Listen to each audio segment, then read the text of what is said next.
Hey, welcome to my channel. This video is a VOD review I did with one of my students. If you would like to get a VOD review for free, just go into the description of this video so we can get one started. Any rank, any role. I would love to help. Anyways, if you enjoyed this video, please consider leaving a like and subscribing. Enjoy the show. No, that's perfectly fine. We got some things to talk about, but for the most part, your team kind of trolled at the end. Your Jhin died for nothing. They get Baron and then they win. And it was just... Yeah. That's just how it be. Loki died too, though. You did have some weirdness. You did have some weird deaths. We're going to talk about that. And just first thing is this weird back that you took. And I know it's because I'm thinking it's because you wanted this item. You took this back because you wanted this item. Was that like basically the only reason why you wanted to go for this back right here? I don't know. I don't think I was really thinking. Okay. Honestly, I think I just backed. Yeah, I guess I didn't. I feel like I should have shoved it out more, maybe. The thing is, yeah, you should just shove this out. Like... The problem now is, if Neferi's smart, she can freeze this on you, and you lose this whole wave, and probably the next one as well.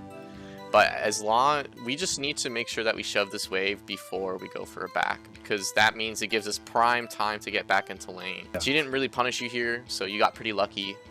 But I would say, whenever you want to go for a back, make sure your wave is shoved in, you know? I see. So not an intelligent back.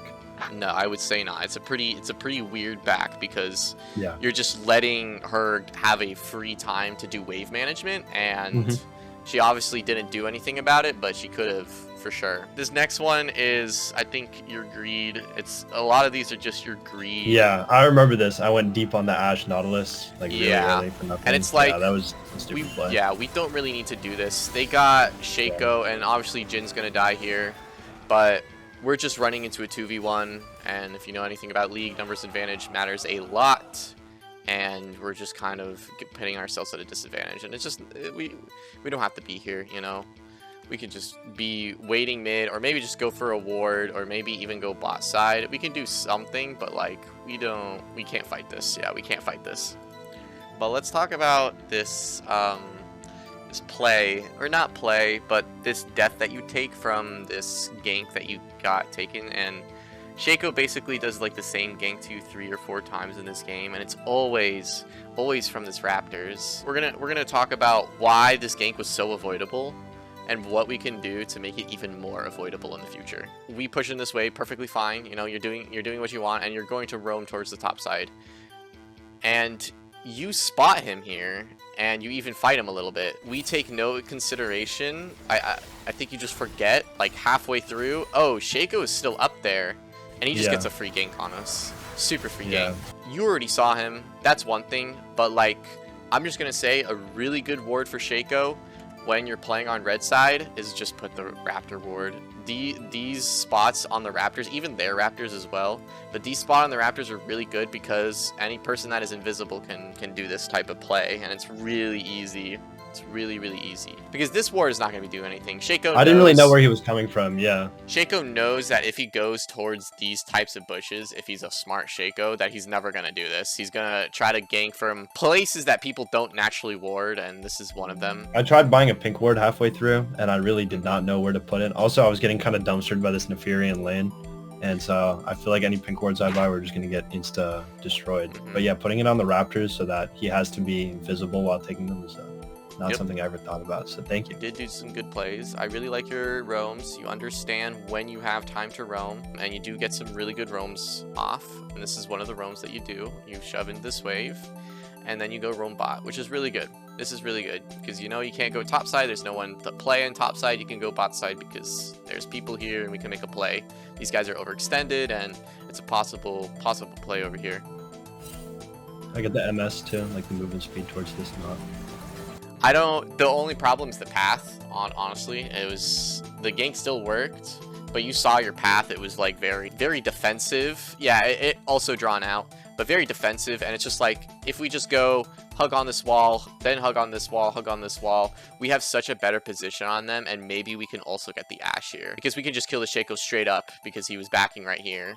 I feel like Auction, it's pretty easy to roam on Auction. I feel like there's a lot of opportunities too, especially when once you get your boots or you have these marks. Yeah. But I don't know, I feel like roaming is not something I generally... Sometimes I feel like I end up moving to roam when it's not a good time to roam, but I don't know. We can, do you know when the 2 points are for when you can roam? I don't know, shoved in. So yeah, one is shoved in, and they're kind of glued together. So one is if the wave is shoved in, the other one is if the wave is bouncing back to you. We're gonna talk about another weird back you took. Yeah, we just taken a 400 gold back. I don't know. I feel like this is just weird. We just, I don't know why you back there for like a sword, even though you had like a great opportunity here. Yeah, you do know that they're bot side. You could still come down here, not fight them, but at least, you know, support them. You can support your team. Yeah, in case something happens. Yeah, exactly. You can be here if something happens. But you also have more opportunities to do other things like warding, but also I just spotted this opportunity where you can't just go with this Karthus right here. You can play with him a little bit. Yeah, you can help with the invade if anything goes wrong, but I feel like you'll be fine. Or you can go top side. You can go a lot of places. But so I guess before or whenever I'm backing, I can look at the map. Obviously, if I have more gold in my pocket, then it's more reason to back. Yeah, right? I would say the more gold you have, definitely the more enticed you are to back. But a back like this for like a long sword that won't help you at all. It's like it takes your presence off the map, and then the map is on is a 4v5 until you return. And you can see that Teemo's back, so the game right now is a 4v5, and now you're gonna back, and the game is gonna be a 3v5 until you finally return into the middle of the map. So it just feels weird. You're off of the map for like a minute just because you wanted a longsword, but we could be so much more productive. It's like I feel like the rest of this is a lot of just being greedy, and one of them is a little bit of a. I feel like you know why you got killed here, but we're gonna talk about that when we get to it. But this next one is just a greedy play. I was just gonna say I feel like that's definitely something that I struggle with, because I feel like when I play Akshan, especially even later, like I can start off some games I'll be like 5-0, and by the time the game ends I'll be like maybe 10-7. Like I die a lot as Akshan, like a lot. So I feel like that's something, if I reduce that. All right, I can tell you how to help you. So one is obviously just being more passive. That just comes with it. You're ahead, so you can play more passive.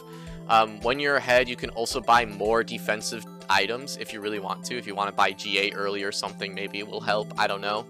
But in most cases, when you're ahead, like if you're 5-0, all you want to do now is go to fights that you know you have numbers advantage in.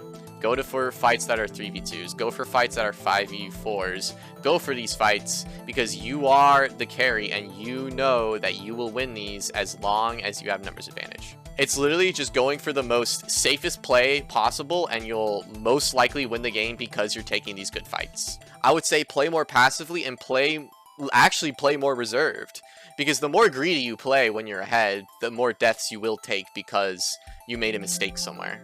Or you made a mistake that there weren't people here, or you made a mistake that felt like you can kill them or something. But it's like, why are we taking those risks anymore? It doesn't matter. This is just like we're just being greedy of trying to keep the tower. Yeah, exactly. It's like why just let it die. It's a-okay. This tower does not matter in this game anymore. You guys are gonna lose it no matter what. And it's like, let's just be, because this is the thing. We lose this tower because you died, we lose the next one as well. Just don't be greedy. I think that's going to be, for the most part, what this VOD review is going to be. The takeaway. The takeaway is just don't be greedy. Let's talk about this one moment where we were actually ahead. I want you to see if you can spot the reason why this is such a big issue. This is not an issue. This fight's not an issue, but it's after this fight. It's like, you guys are all three pushed up. Why do we feel so safe here, you know? Does this look safe at all? No, we have no vision. And I don't remember how many kills this Nefiri had, but I don't know. I guess I thought I had a better chance of and then I dove. Oh my god. So I mean, I feel like you were dead in there. I feel like you were dead in the first place, but this is the thing. This is like big takeaway. Is even though we got, you know, some kills, we got some number advantage, like because we got a kill, we're technically 5v4. We know that York is topside, and then we know that there is 2 people mid, and then that there is someone lurking around. We don't know exactly where he is. And all this is, hey, I'm pushing up. I want to fight a 3v3 battle at this tower, and then you guys lose. Because your 3v3 is way worse there than theirs. because the Shaco just jumps on you. What's your face and the Fury jumps on you, and it's just basically lost. And again, you said that we don't have vision here. Like there's no way of knowing where this guy is, and like you can see the only place that is like pushed up is the mid lane. There's no other lane pushed up here. Like we got a segment here, so we can say that we're like safe in these areas, but like you can see how that's pretty bad where this Shaco can be anywhere, and we're just trying to fight a 3v3 for no reason. Like let's just back off, try to push a wave, and then recuperate and set up for something next. Like let's set up for the Baron or whatever. But this is just a bad play where we're just getting ourselves killed. We're waving to the enemy like, hey, there's 3 people here, come kill us. The last thing we have is, again, just being greedy. Just being greedy for this Yorick over here. And it's also, you could have won it as long as he didn't flash on you. He did still have flash. You just don't save your E here. And it's like, if you just save your E, I did not expect him to do this much damage, honestly, but yeah, I mean, it was still a stupid play. I guess especially when I died to him before. Yeah. Like, oh my god. I mean, you also don't have vision of him, and you don't know, like, you know he's there, but you don't have vision of him. And it's like, we're just eating straight into him and getting ourselves killed. I don't know, does your Q give you vision? It does, yeah. Oh, okay. I did not know that. I feel like you should just slow down, you know? Just slow down and think. There was like barely any mistakes I could see in this VOD review. Most of the mistakes were from your team,